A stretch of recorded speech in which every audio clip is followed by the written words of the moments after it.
Imagina un mundo, don los vivos se comunicaban con los muertos, don explicas desesperadas why rituals prohibidos resonaban a través de la oscuridad silenciosa. Why si las antiguas catacumbas romanas fueron más que simples Spirits tumbas, of the sino deep, escenarios clandestinos para ritos accept our escalofriantes y offering. inefables. Nos estamos sumergiendo en las profundidades sofocantes para ver lo que realmente sucedió en estos inquietantes laberintos subterráneos. Estoy hablando de túneles estrechos talados en roca volcánica, extendiéndose por cientos de miles bajo las calles de Roma, lugares donde miles se reúnen en secreto, donde las paredes susurran historias de desafío, desesperación y devoción. Hoy vamos a separar el hecho de la ficción, descubriendo la verdad impactante sobre lo que realmente ocurrió en estas ciudades subterráneas de los muertos. Así que si estás listo para descender en uno de los misterios más malinterpretados de la historia, dale al botón de suscribers y comencemos nuestro viaje hacia la oscuridad. Déjame preguntar algo. ¿Qué es lo que tienen los espacios subterráneos que capturan nuestra imaginación? ¿Por qué las catacumbas, criptas y cámaras subterráneas aparecen tan prominentemente en nuestras historias de terror, nuestras pesadillas, nuestra fascinación con lo macabro? Las catacumbas romanas tienen este tirón casi magnético en nuestra conciencia colectiva. Se representan en películas como sitios de rituales demoníacos, guaridas de vampiros y reuniones de cultos. Hollywood ha hecho una fortuna convenciéndonos de que cosas inefables sucedieron en esos túneles. Pero aquí está lo que te sorprenderá. La verdad es de alguna manera menos sensacional y más fascinante que la ficción. Estos no eran simplemente túneles espeluznantes donde los antiguos romanos jugaban con magia oscura. Eran algo mucho más complejo, mucho más humano y, de muchas maneras, mucho más interesante. Primero establezcamos que eran realmente las catacumbas. Comenzando alrededor del siglo II después de Cristo, los romanos empezaron a excavar estas cámaras funerarias subterráneas fuera de las murallas de la ciudad. ¿Por qué fuera? Porque la ley romana prohibía estrictamente los entierros dentro de los límites sagrados de la ciudad. Los vivos y los muertos tenían que permanecer separados. Pero aquí es donde se pone interesante. Mientras que los romanos tradicionalmente practicaban la cremación, ciertos grupos, particularmente los primeros cristianos y judíos, preferían el entierro. Creían en la resurrección corporal, lo que significaba que necesitaban preservar el cuerpo. Las catacumbas se convirtieron en la respuesta a este problema. Ahora imagina esto. Existen más de 40 catacumbas solo, Bajo Roma, conteniendo un estimado de 6 millones de entierros. 6 millones. Eso no es un cementerio, es una metrópolis subterránea entre de los muertos. Solo las catacumbas de Calisto se extienden por más de 12 miles de túneles apalados en múltiples niveles, descendiendo 65 pies bajo la superficie. La roca de toba volcánica alrededor de Roma era perfecta para la excavación, lo suficientemente suave para talar, pero lo suficientemente resistente para no colapsar. Los trabajadores llamados fosers, literalmente excavadores, talaron estos pasajes laberínticos a la luz de antorchas, creando nichos funerarios llamados loculi apalados del suelo al techo, como antiguos archivadores, para los muertos. Pero el entierro fue solo el comienzo. Estos espacios se convirtieron en algo que las autoridades de Roma nunca anticiparon. Lugares de reunión, centros de adoración y sitios de rituals que habrían sido absolutamente prohibidos sobre tierra. Durante los próximos 15 minutos vamos a explorar las actividades reales que tuvieron lugar en estos túneles. Examinaremos la fe desesperada de los cristianos perseguidos, celebrando misas secretas entre los muertos. Descubriremos evidencia de prácticas paganas que se negaban a morir. Investigaremos afirmaciones de sacrificios de sangre y ritos prohibidos. Y usaremos arqueología de vanguardia para separar el hecho documentado de siglos de leyenda y alarmismo. Porque la verdad sobre lo que sucedió en las Catacumbas Romanas es una historia sobre supervivencia humana. Desafío y las longitudes a las que las personas llegaron para preservar sus creencias cuando todo el peso de un imperio exige que las abandonen. Imagina Roma en el siglo III. Si eres cristiano, tu religión es ilegal. Dependiendo de qué emperador esté en el poder, podrías enfrentar cualquier cosa, desde persecución social hasta ejecución directa. Las famosas persecuciones romanas no eran constantes, pero eran brutales cuando ocurrían. Vio emperadores como Ticio, Valeriano y, más famosamente, Diocleciano. Los cristianos eran cazados, su propiedad confiscada, sus iglesias destruidas. Entonces, ¿a dónde vas cuando no puedes adorar abiertamente? ¿Dónde te reúnes cuando tu fe podría hacer que te maten? Te vas bio tierra. Ahora, aquí es donde necesitamos separar el mito de la realidad. La imaginación popular sugiere que los cristianos pasaron ecos escondidos en las catacumbas, realizando servicios a la luz parpadeante de las vilas, siempre un paso adelante de los soldados romanos. La verdad es más matizada. Aunque los cristianos definitivamente usaron las catacumbas para adorar, especialmente durante periodos de persecución intensa, no estaban viviendo al bio tiempo completo, como algún tipo de movimiento de resistencia subterráneo. La evidencia arqueológica muestra que los cristianos celebraban comidas conmemorativas regulares llamadas refrigeria en las tumbas de los mártires. Estas no eran reuniones tranquilas y sombrías. Estamos hablando de reuniones donde las comunidades comían, bebían vino, cantaban himnos y celebraban las memorias de aquellos que murieron por su fe. El graffiti rayado en las paredes de las catacumbas nos dice esto claramente. Mensajes como Pedro y Pablo, oren por Victor o refresca las almas de tus seres queridos. Las catacumbas también albergaban el banquet agape, una comida comunitaria que los primeros cristianos practicaban como una forma de comunión religiosa. Durante la persecución, estas reuniones adquirieron un significado adicional. No solo estaban comiendo juntos, estaban desafiando a un imperio que quería borrar su misma existencia. Una de las piezas de evidencia más poderosas para el culto cristiano en las catacumbas es el fresco Praxio Panis en la catacumba de Priscila, que data de finales del siglo II. Representa 7 figuras alrededor de una mesa con pan y pescado, representando claramente la Eucaristía. Esto no es solo arte. Es prueba de que rituales sagrados, el corazón mismo de la práctica cristiana, se estaban realizando en estas cámaras subterráneas. Para los cristianos no fueron los únicos en usar las catacumbas. Aquí es donde las cosas se vuelven realmente interesantes, porque el paisaje religioso de la Antigua Roma era mucho más complejo que cristianismo versus paganismo. Era una mezcla arremolinada de creencias, y las catacumbas reflejan esto hermosamente. Excavaciones recientes han revelado símbolos paganos mezclados con imágenes cristianas.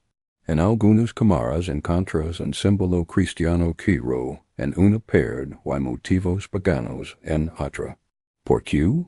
Porque estos espacios estaban siendo utilizados por múltiples comunidades, y porque el sincretismo religioso era increíblemente común. La gente estaba cubriendo sus apuestas espirituales, combinando elementos de diferentes tradiciones. El culto a los muertos era enorme en la cultura romana.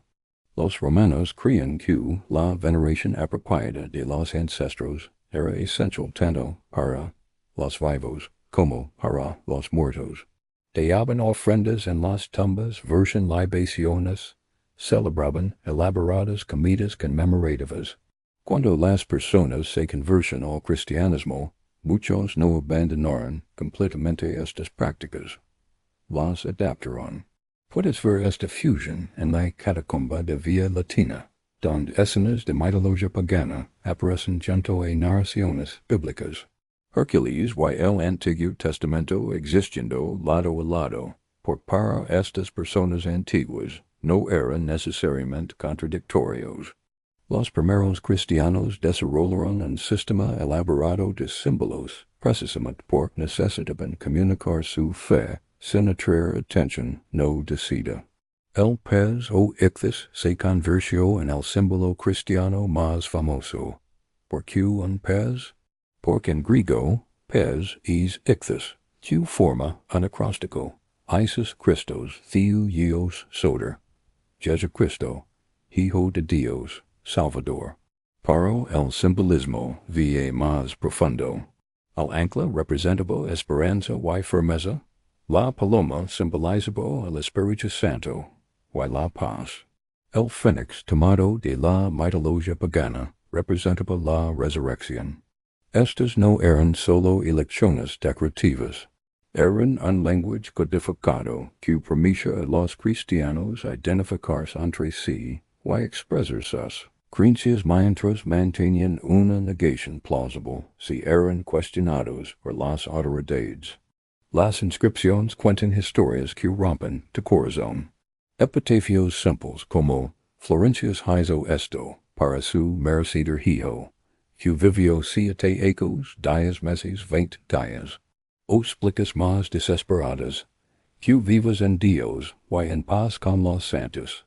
Estos no eran rituals prohibidos en el sentido satánico que Hollywood ama.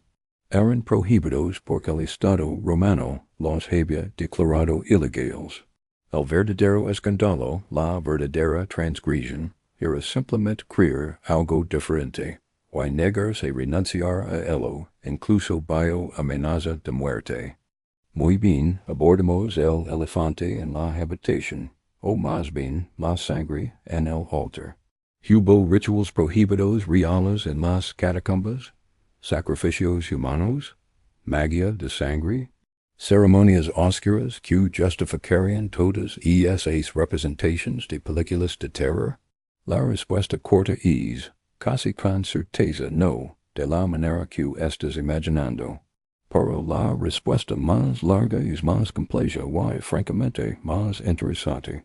Comencemos con lo que sabemos con certeza. Los primeros mártires cristianos eran venerados intensamente. Las tumbas de los mártires se convirtieron en sitios de peregrinación, y el suelo alrededor de sus tumbas se consideraba sagrado. La gente creía que la sangre de los mártires literalmente santificaba el suelo, haciéndolo santo. Esto no es metafórico. Genuinamente creían que la sangre física tenía poder espiritual. Ahora, esto llevó a prácticas inusuales, absolutamente. Hay relatos documentados de cristianos recogiendo la sangre de mártires en panos o esponjas durante las ejecuciones, luego trayendo estas reliquias a las catacumbas para veneración. Para los forasteros, especialmente para las autoridades romanas, esto parece profundamente perturbador. Imagina el valor propagandístico. Estos cristianos están obsesionados con la sangre. La recolectan, la adoran, celebran ceremonias secretas alrededor de ella. Para desde la perspectiva cristiana, estaban honrando a héroes de la fe, no realizando magia oscura. La evidencia arqueológica nos dice algo fascinante sobre el sacrificio en las catacumbas. Se han encontrado huesos de animales cerca de ciertos altares y espacios de reunión. Estos no eran de prácticas cristianas, sino probablemente de las comidas refrigeria influenciadas por el paganismo, o de comunidades, Judias que também usaban las catacumbas. El sacrificio animal era completamente normal en la práctica religiosa romana. Lo que realmente se sensacionaliza en los relatos históricos son las afirmaciones sobre rituals de sangre. Los críticos romanos del cristianismo acusaron a los cristianos de todo tipo de abominaciones. Beber sangre estaban malinterpretando la Eucaristía, canibalismo ritual. Nuevamente malinterpretando la comunión, incluso infanticidio durante reuniones secretas. Estas acusaciones eran propaganda, pero se quedaron.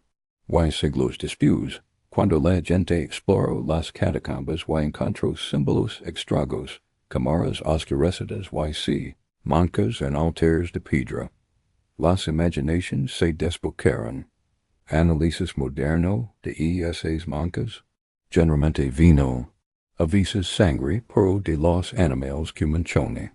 El aspecto prohibido no era la naturaleza de los rituales en sí, era que estaban ocurriendo en absoluto, en desafío al decreto imperial. Aquí es donde las cosas se vuelven genuinamente espeluznantes. La relación romana con la muerte y los muertos era fundamentalmente diferente de la nuestra. No había el mismo límite duro entre los vivos y los muertos que nosotros vimos. El culto a los muertos no era una religión subterránea espeluznante. Era práctica romana dominante. Creían que los muertos necesitaban cuidado, alimentación y atención de los vivos. El festival de parentela involucraba a familias literalmente haciendo picnics en los sitios de las tumbas, dando comida y bebida para sus parientes fallecidos. Creían que los muertos podían volverse enojados y peligrosos si eran descuidados. En las catacumbas esta práctica se intensifica porque los cristianos agregaron una capa de martirio y realización de milagros.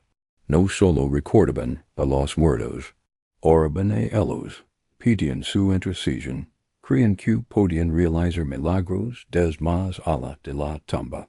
Los arqueólogos han encontrado tubos de alimentación, llamados tubuli, instalados en algunas losas de tumbas. Estos permiten a los vivos verter libaciones directamente sobre el cuerpo o en la tumba. Han encontrado pisos de cámaras enteras con sistemas de drenaje diseñados para manejar el vino y el aceite que se versa durante las ceremonias conmemorativas. La práctica que probablemente se acerca más al territorio genuinamente prohibido era la negromancia o adivinación que involucraba a los muertos. Aunque no estaba generalizada, hay evidencia de que algunas personas intentaban comunicarse o recibir profecías de los muertos. La ley romana en realidad tenía disposiciones contra levantar sombras o perturbar a los muertos para profecía. Si esto sucedía en las catacumbas, habría sido genuinamente ilegal, incluso por los estandartes romanos paganos. Las catacumbas también servían como sitios para iniciación y transformación. Los bautismos cristianos a veces ocurrían en cámaras de catacumbas, especialmente durante la persecución, cuando las iglesias sobre tierra eran destruidas. Ser bautizado entre los mártires tenía un significado especial, muriendo simbólicamente a tu vida anterior y resucitando a una nueva vida en Cristo. Todo mientras estabas rodeado por aquellos que literalmente habían muerto por su fe. También hay evidencia de que las catacumbas se convirtieron en lugares de reunión para disidentes políticos, que se escondían bajo cubierta religiosa. Cuando ya estás rompiendo la ley por ser cristiano, es un lugar conveniente para discutir otras formas de resistencia a la autoridad imperial.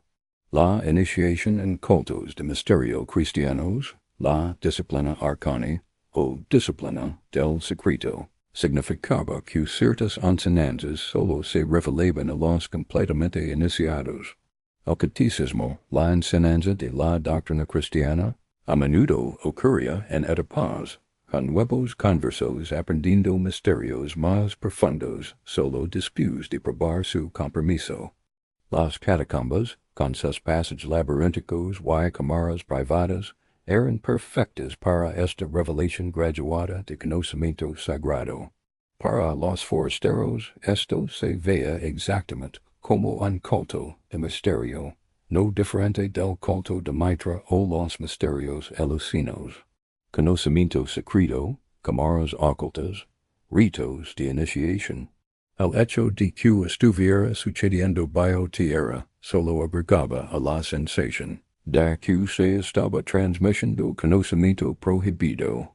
Ahora hablamos de cómo la ciencia moderna está revolucionando nuestra comprensión de lo que realmente sucedió en estos túneles. Durante siglos explorar las catacumbas era peligroso, limitado y francamente destructivo. Los primeros arqueólogos y sacudores de tumbas hicieron un daño significativo, y muchos pasajes se perdieron o fueron deliberadamente celados. Pero en las últimas 2 décadas la tecnología nos ha dado acceso sin precedentes a estos espacios sin perturbarlos. El escaneo LiDAR, que usa pulsos láser para crear mapas tridimensionales precisos, se ha utilizado en varios complejos de catacumbas importantes. Esta tecnología ha revelado secciones enteras de túneles que eran desconocidas, celadas por colapso o deliberadamente ocultas. En 2017, un estudio LiDAR de las catacumbas de Priscilla reveló una cámara previamente desconocida que contenía frescos raros que representaban clero femenino, reencendiendo debates sobre los roles de las mujeres en el cristianismo temprano. El radar de penetración terrestre ha localizado cámaras funerarias sin excavación. El análisis genético de los restos está revelando los orígenes geográficos de las personas enterradas en las catacumbas, mostrando que las primeras comunidades cristianas de Roma eran mucho más éticamente diversas de lo que se entendía previamente. Estos no eran solo romanos. Eran inmigrantes de todo el Imperio, del norte de África, el Mediterráneo oriental, y más allá. El análisis químico de residuos en altares y en vasijas ha confirmado que se estaba usando realmente en los rituales. Y esas mancas sobre las que todos especularán durante siglos, ahora podemos probarlas. Los resultados muestran vino, aceite de oliva y resinas vegetales usadas como incienso, exactamente lo que esperáis de las prácticas cristianas y paganas documentadas. Quizás lo más emocionante son los avances en epigrafía, el estudio de inscripciones. Nuevas técnicas de imagen usando diferentes longitudes de onda de luz pueden revelar texto que ha sido desgastado o deliberadamente rayado. Estamos leyendo mensajes y nombres que no han sido visibles durante 1700 ecos. Y lo que nos están diciendo está reescribiendo partes de la historia cristiana temprana. Así que desmontemos sistemáticamente algunos de los mitos más persistentes sobre las catacumbas. Mito o no, los cristianos vivían en las catacumbas para escapar de la persecución. Realidad, no. Las catacumbas eran lugares de entierro que ocasionalmente se usaban para adoración y reuniones. Eran bien conocidas por las autoridades romanas y vivir en ellas a largo plazo habría sido poco práctico y profundamente desagradable. Eran frías, húmedas, oscuras y llenas de cuerpos en descomposición. Mito 2. Las catacumbas eran laberintos secretos donde los cristianos se escondían de los soldados. Realidad. Las catacumbas eran terrenos de entierro legales. La ley romana protegía los sitios de entierro como sagrados. Las autoridades sabían exactamente dónde estaban. Lo que las hacía tales durante las persecuciones no era que estuvieran ocultas, sino que la ley religiosa hacía complicado que los soldados entraran y profanarán espacios de entierro. Mito 3. Sacrificios humanos y rituals satánicos ocurrieron en las catacumbas. Related. No hay evidencia arqueológica para esto. Ninguna. Los rituals de sangre eran veneración de reliquias de mártires, y la bebida simbólica de vino, como la sangre de Cristo, durante la comunión.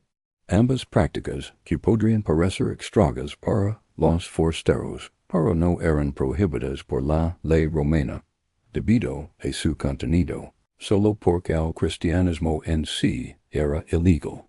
Mito 4. Los símbolos y códigos eran magia mística. Related, eran prácticos y teológicos.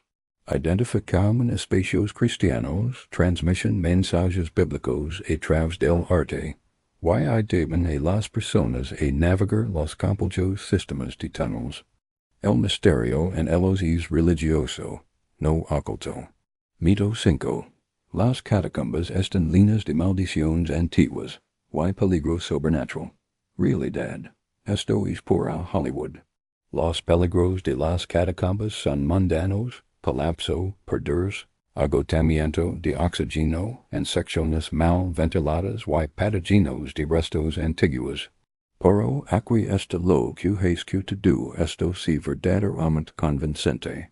Detrás de cada símbolo, cada inscripción, cada nicho funerario, cuidadosamente talado, hay una historia humana. Esta la tumba de Cecilia, que murió a los 22 años. La inscripción de sus padres dice, a nuestra dulce hija, quien en vida fue la luz de nuestros ojos. Está el graffiti de un marido afligido. No sé cómo lora por ti, querida esposa, excepto decir que mereces un mejor destino que este. Hay tumbas de niñas decoradas con juguetes y muñecas taladas en la piedra.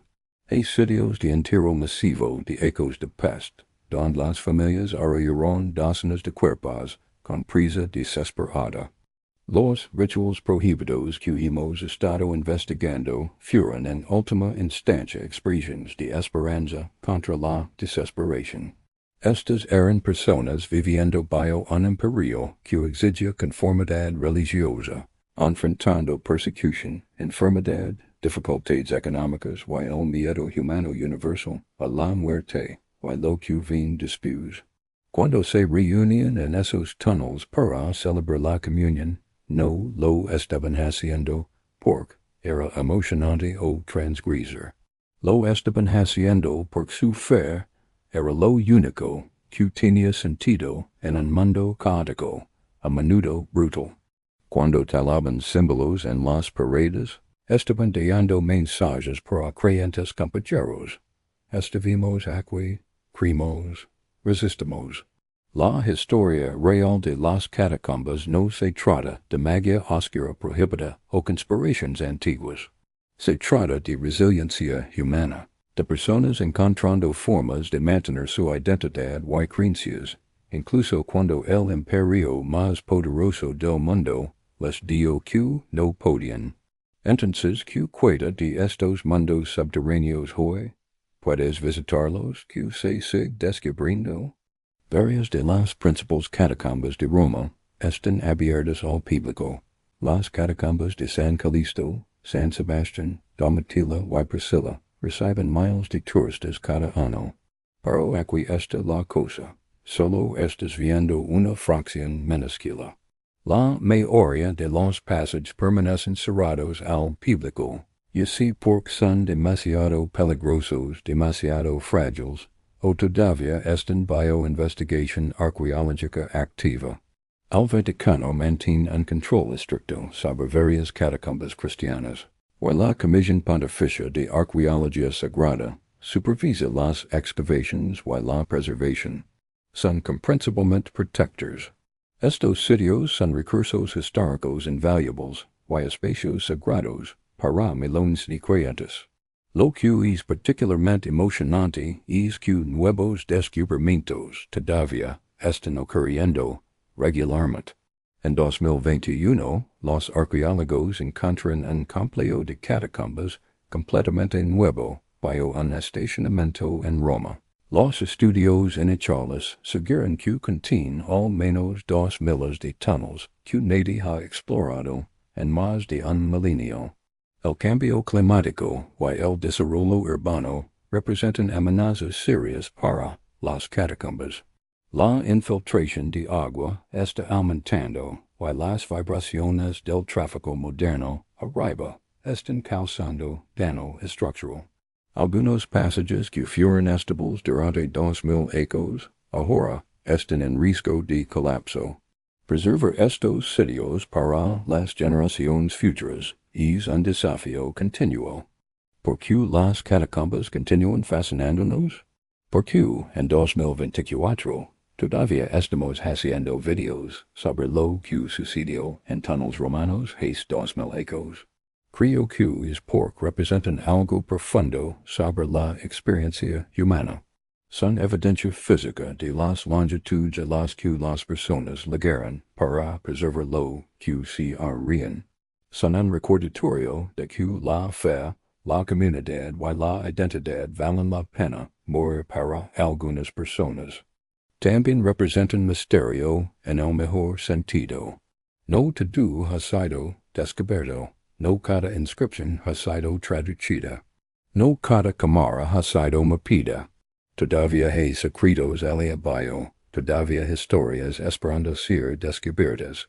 En una era donde podemos buscar en Google casi cualquier cosa, donde la imagen satelital nos muestra cada rincón de la Tierra, la idea de que todavía hay espacios desconocidos literalmente bajo nuestros pies es emocionante. Las catacumbas nos obligan a confrontar nuestra relación con la muerte. La cultura occidental moderna tiende a ocultar la muerte, sanitizarla, mantenerla a distancia. Los romanos integraban la muerte en la vida de maneras que encontramos incómodas. Comían en los sitios de las tumbas. Hablaban con sus parientes muertos. No tenían miedo de reconocer que la muerte siempre estaba presente. Tal vez es el aspecto realmente prohibido de las catacumbas. No que rituales oscuros sucedieran allí, sino que nos obligan a confrontar una verdad que preferimos evitar. La muerte es universal, inevitable, y a lo largo de la historia, los humanos han creado sistemas elaborados para dar sentido y mantener conexiones más allá de ella. Así que aquí está mi desafío para ti. Mira más profundo en la historia. Cuestiona las narrativas sensacionales que te ha alimentado la cultura pop. Cuando escuchas sobre rituales prohibidos o misterios antiguos, pregúntate, ¿cuál es la evidencia? ¿Qué estaban pensando y sintiendo las personas reales involucradas? La historia de las catacumbas romanas es en última instancia una historia sobre personas ordinarias lidiando con circunstancias extraordinarias. No estaban realizando magia negra o adorando demonios.